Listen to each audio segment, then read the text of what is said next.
Fala, nação havaiana, começando mais um vídeo aqui no canal Isto é Havaí, vídeo pré-jogo da partida de hoje às 6 da tarde contra o Vila Nova fora de casa no Oba. Então já pedindo para você deixar o like, se inscreve aí no canal, lembrando que a gente vai fazer live pós-jogo. Então vou botar aqui a tabela para a gente ver como se encontra o Havaí, o próprio Vila Nova. Então like no vídeo também. Hyper, quem puder hypar, vê se está inscrito. Se estiver inscrito, aperta ali no sininho que vai vir as notificações quando a gente colocar conteúdo. Então, o Havaí é o 12º com 10 pontos. Nesse momento está 3 pontos do Vila Nova, que tem 13 pontos. Havaí que já não vence há um bom tempo.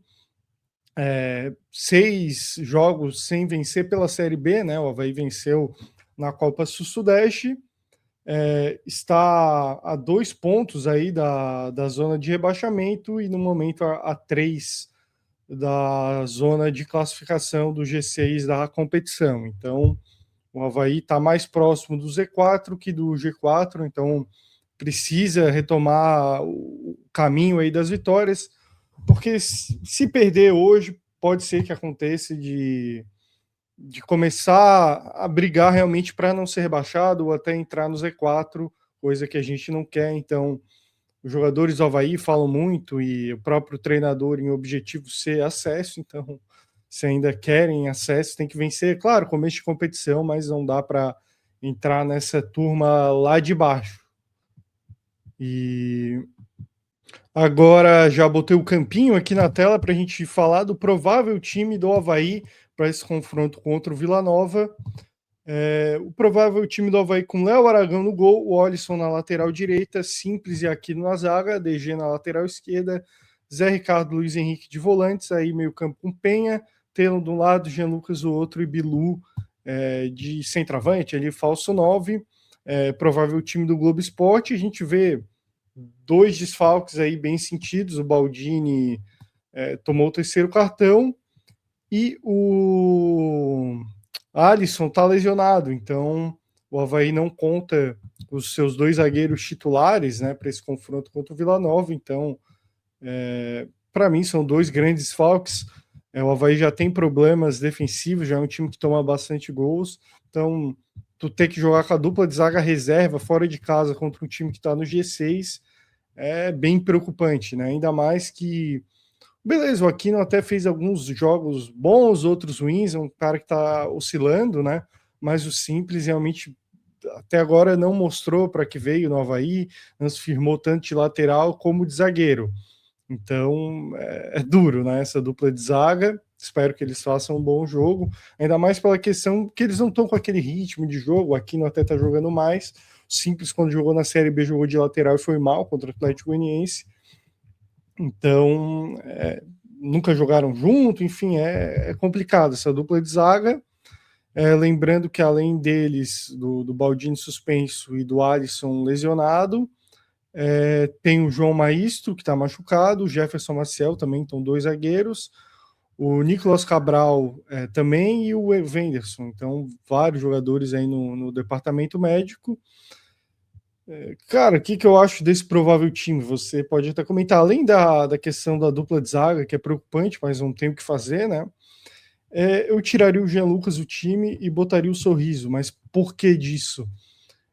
O Jean Lucas já não vem bem há um bom tempo, né? Nessa Série B, ele foi bem no Campeonato Catarinense, na Copa do Brasil até fez um bom jogo contra o Porto Vitória, né? A primeira rodada ali da segunda rodada, mas é o primeiro jogo que o Havaí fez na Copa do Brasil. Mas de resto ele não foi tão bem, né? É um jogador que está oscilando mais essa Série B e é um jogador interessante, eu acho, para segundo tempo. Se o Havaí tiver com o resultado na mão ou até precisar, né? Se tiver com o resultado na mão, bota o Jean Lucas ali para segurar, para cadenciar o jogo, para trocar passe. É um jogador que tem uma certa qualidade de passe, de lançamento, e também pode entrar no lugar do Penha, se o Penha cansar, né? E o Sorriso, ele dá uma coisa mais interessante, que é a profundidade um jogador que ataca bastante espaço, um jogador que também vem para dentro, um jogador que consegue fazer boas jogadas ali com o Penha. Não entrou tão bem na última partida, mas ele também pode ajudar mais o DG, que a gente sabe que é um lateral que sobe bastante, então o Sorriso consegue cobrir ele um pouco, mais que o Jean Lucas, né? O Jean Lucas é um jogador que tem essa característica de ajudar tanto na defesa, e o Avaí já tem um problema defensivo dos dois zagueiros, né? Serem dois zagueiros reservas, então tu ter um jogador, tudo bem, é um jogador de ataque, mas que ajude mais na defesa é interessante, além do contra-ataque, né? Acho que o Avaí jogando fora de casa, ele deve ficar um pouco menos com a bola, é um time que vai jogar um pouco mais em contra-ataque, então faz sentido, né, tu entrar um pouco com mais velocidade nas pontas, ter jogadores mais velozes, então faria essa modificação, né, no time titular do Avaí. Você pode até comentar o que acha dessa modificação, se iria com o Jean Lucas.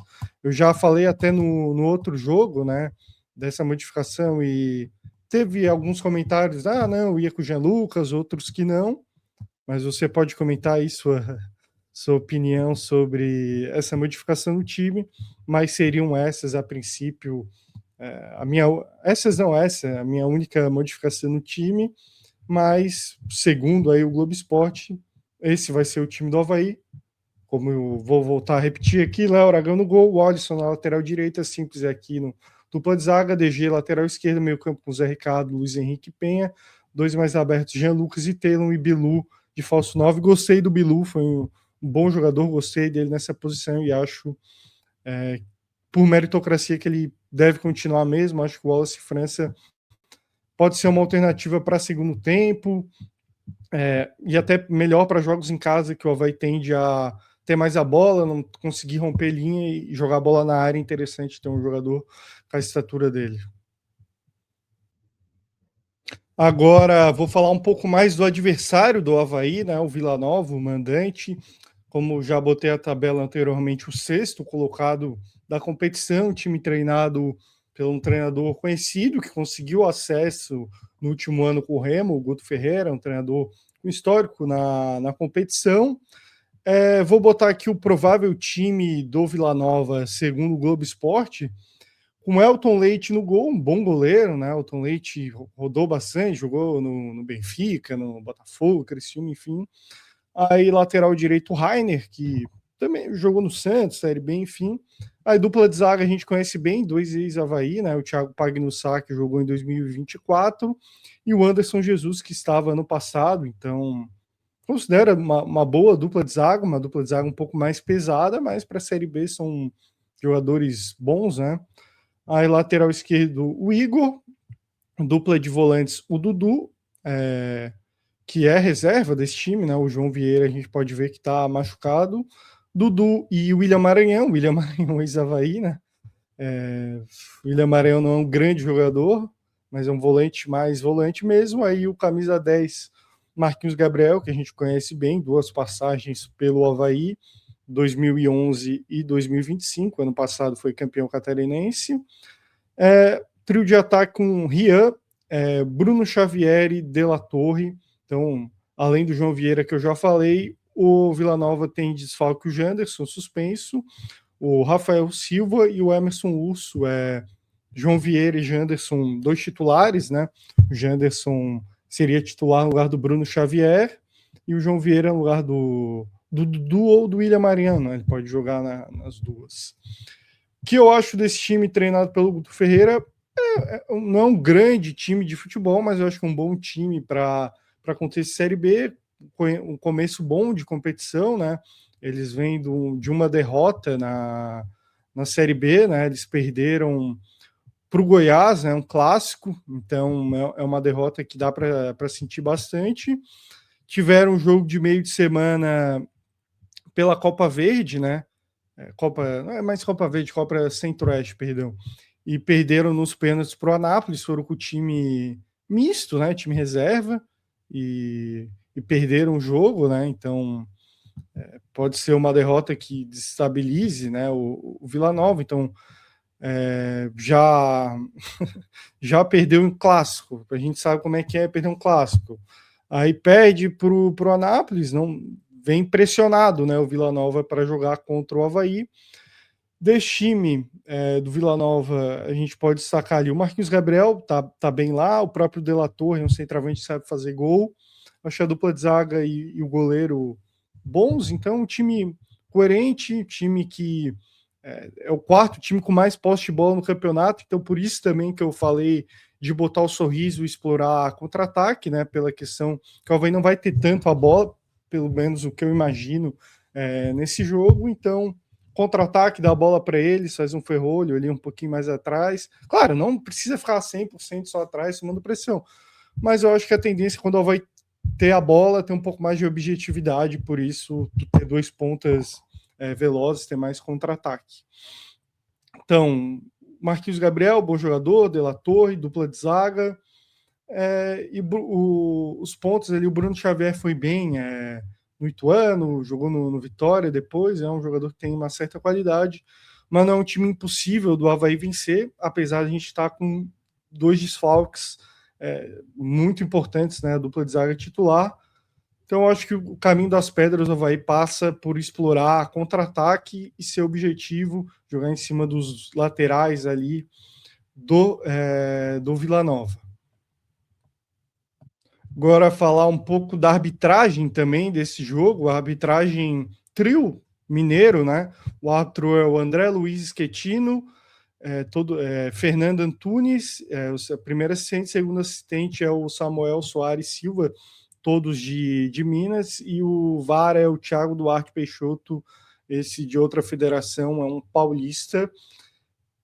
Esse árbitro, ano passado, teve um bom histórico para o Avaí, né? Ele apitou a vitória de 1-0 contra o Operário, apitou também a vitória de 2-0 contra o Cuiabá, todas na ressacada, e uma fora, a vitória de 2-1 contra o Paysandu, lá na Curuzu. Então, não me lembro de nada, nenhuma objeção aí nesses jogos, um árbitro que passou um pouco desapercebido, até no jogo contra o Operário teve um lance que teve uma disputa que foi gol do Avaí, mas dá para considerar até falta, que eu acho que o Manga subiu com o braço para cima, atingiu o goleiro do Operário, lance interpretativo, na época eu falei que tinha sido gol, mas claro, porque a gente é clubista um pouco, né, mas acho que o natural era ter dado falta mesmo.